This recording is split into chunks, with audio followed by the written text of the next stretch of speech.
Hello, welcome back to my channel, Thrifty Day. My name is Leah. I'm the creator behind Thrifty Day. Today's episode is going to be a super easy, upcycled DIY mini journal. You can find these little journals anywhere. I got mine at the Dollar Tree. It came in like a pack of 3, I think. They are super cute. You can also use this exact same technique, but on a regular size composition book.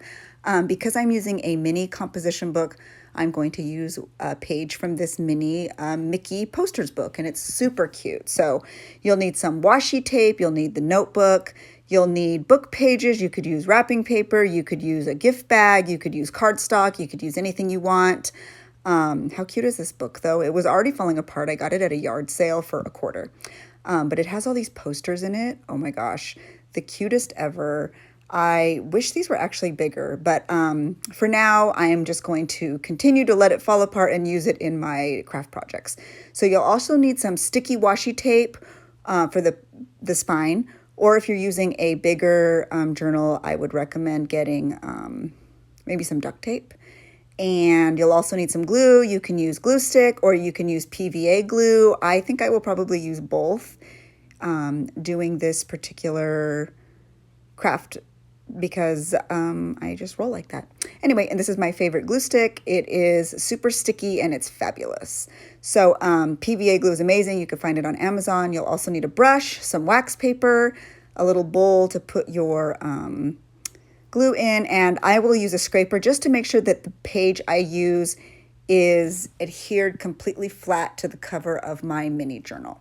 So you're going to start by pouring some of that glue, if you are using wet glue, into a little reservoir or a bowl or a plastic cup or whatever you have, because you do want to be able to brush it on. I don't recommend using hot glue for this. Fabric tack would be fine, but any sort of wet glue would be good. You could probably even just use Elmer's glue.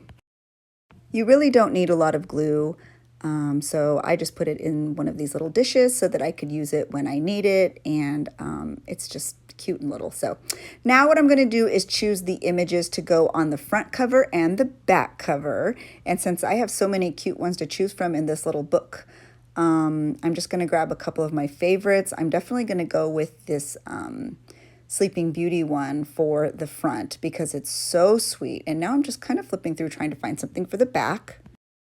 As I flip through though, let me know which ones you would choose in the comments because there are so many. As you can see, I really struggled. I didn't know which one I wanted to use. This is kind of how it goes for every project I do though. I just can't ever really truly decide what I want because I kind of love everything. So I'm just going to pull out a couple of my favorites. I want them to kind of flow a little bit, but ultimately this is just a cute little journal. It doesn't need to be perfect. It just needs to be sort of fun. So that Sleeping Beauty movie poster though is absolutely dreamy, and I love Sleeping Beauty as Briar Rose. I just think it's super sweet. Okay, so I have my images all cut out. You can set your book or your cardstock or whatever you're using off to the side for now. You won't need it again unless you mess up and you need to pick another one. So what you're going to do is you're just going to want to make sure that that image is bigger than the actual cover. And then the first thing I'm going to do is trim off a little bit because you're not going to be wrapping anything around. So you pretty much want that image on the front cover to be the exact space of your front cover, if that makes sense. I'm going to leave a tiny bit of that border on there just because I'm going to be adding washi tape to the spine, and rather than cover up picture, I'd like it to cover up that border instead of the actual image that I've chosen. And here's a little trick though, you don't want any of that glue to get onto your pages, so slip a piece of wax paper or parchment paper underneath the cover of whatever you're gluing. That way you can make sure the glue gets all the way out to the ends, but doesn't get onto any of your pages or your workspace for that matter. So you just need a thin layer of glue. Again, I am using PVA, I get it on Amazon. It's a bookbinding glue, so it's flexible, it dries clear, and it dries quickly. And then you're going to add that image right onto the front. And as you can see, I'm going to use my scraper. As you can see, a little bit of the spine is still showing. That's okay. That's why we have the washi tape. Or if you have a larger composition book, you can use duct tape. And I'm just going to make sure that that image is nice and flat. And then you're going to allow it to dry a little bit. For the sake of the video, I'm actually just going to head right over to the back of the composition book. I'm just going to flip this over, and then I'm going to get another piece of wax paper, and I'm going to stick it in between the back cover and the pages and repeat this process. And then I'll just let it all dry pretty much to touch. It doesn't need to be completely dry, and then we'll move on to the next step. So like I said, this is a really simple process, and you're just going to trim down that image the same way that you trim down the front one, keeping in mind that obviously the back cover opens a different way. And so yeah, I love doing this. I think this is a really cute like craft to do with kids, because it's something that you could do very easily with children. You could even use their artwork. It could be like a Mother's Day or a Father's Day present. Father's Day is coming up. It would be really cute to print pictures of fathers and daughters, even a picture of your father and daughter, or you and your dad, and do this exact same little craft and give it to your dad. Or you could even print out pictures of their favorite athlete and put it on the front and back cover. It's just kind of a fun little thing. My dad was always really goofy growing up. He loved handmade stuff from his kids. He was just that way. It made him really happy. So if you have kind of a goofy dad like that, he might appreciate something like this. And this would be a really cute graduation gift if you put the picture of your child or your friend in kindergarten graduating on the front, and then high school or college or whatever they're graduating from on the back. That would be really sweet. In fact, I may have to do that, because how sweet is that idea? Anyway, so now that they are, the images are on, we're going to let it dry a little bit. So just set it aside. It doesn't take long if you're using PVA glue.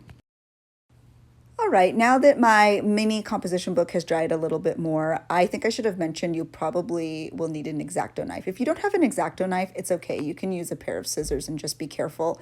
An X-Acto knife is just that. It's much more exact. So if you're really looking for perfection, go ahead and break out the X-Acto knife. I only did it for the video. To be honest, I probably would just use my scissors if I was doing this as a simple, really fast project. So I have my X-Acto knife.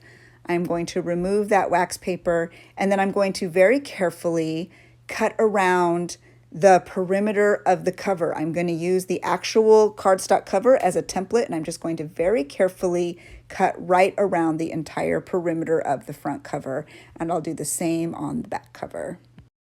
I should note here something that would make this process a lot easier is if your images that you're using are on heavier weight paper or cardstock, it makes this part a lot easier because you have a more sturdy paper to cut and cut through. So if at all possible, I do recommend using heavier book pages or cardstock or anything like that. But if you don't have it, you don't have it. So my cover is a little bit rounded in the corners, so I'm actually just going to use my scissors to trim right around those rounded edges.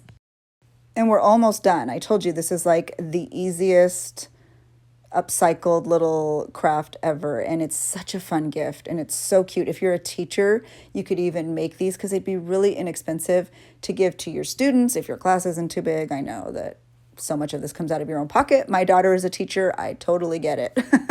But little gifts like this are really fun and very much appreciated on both ends, I think. I also think this would be really cute to tuck into your personal journal or your purse. You can write in it and, you know, do a little bit of journaling on the go and then rip those pages out and put them in your personal journal. So anyway, I'm just going to round the corners up, and then we're going to add washi right to the spine, and we will be done. I'll show you the finished product. Alrighty, so now that this part is done, we're going to move on to the next step, which is adding the washi tape, or if you're using a larger composition book, like I said, you could use duct tape or decorative tape. If you're really good with cutting skills, you could even use like a piece of fabric on the spine. That would be really pretty and sort of creative. So I'm just going to move all the stuff. You don't need it anymore. You're done. The hard part is done. All the gluing is done. So now we're left with the journal, and I know right now you're thinking, oh, that looks super unfinished on the spine. You were right. Yes, it does. So what we are going to do is add some really pretty washi tape right to the spine. I am using this one with the flowers. It is super duper sticky, which is why I chose it. If the washi tape you have isn't white enough, you can use 2 pieces and kind of just make a meet in the middle of the spine. And if your washi tape isn't sticky enough, just add a thin layer of glue also to the spine. If you have really sticky washi like I do, you don't need to do anything but stick that washi tape down. I put it right on the front and then I wrap it right around to the back. I put a little bit more on the front because I think it's really pretty that it looks nice and decorative. I probably would even add another piece as I look at the completed journal. I would have added like another piece to the back just to make it a little more cohesive, but sometimes I think things are fine the way they look. The most important thing for me was to cover up the black part. But see, as you can see there, you could just add a whole nother piece of washi right down the back there if that kind of bothers your eye.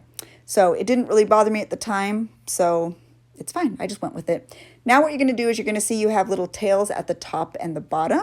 So you're just going to get your scissors and you're going to trim those right off. And that is it, folks. This super simple DIY upcycled mini journal is complete. You can now give this as a little gift. You can put it in your purse and use it for yourself. It's so fun and so easy. So if you like this video or videos like this, please give it a thumbs up. That would mean so much to me. I would also appreciate it if you subscribe to my channel. That also means a lot. If you're looking for additional and exclusive content and happy mail from me every month, please check out the description box and join my Patreon. That would mean a lot to me. We have a lot of fun over there. And it's a really neat place if you love lots of fun, creative kind of stuff. If you make this fun little project, be sure to follow me on Instagram, post it and tag me because I would love to see it. I'd love to connect with you and I'd love to follow you. I love connecting with people here on all our different social media channels, especially Instagram, TikTok, and here on YouTube. So once again, thank you so much for following along. I hope you like this super easy craft. I love easy crafts because you can do them fast and feel very satisfied and gratified. So have a really great week, everyone, and I will catch you in the next video. So have a good one. Thanks for watching. Bye.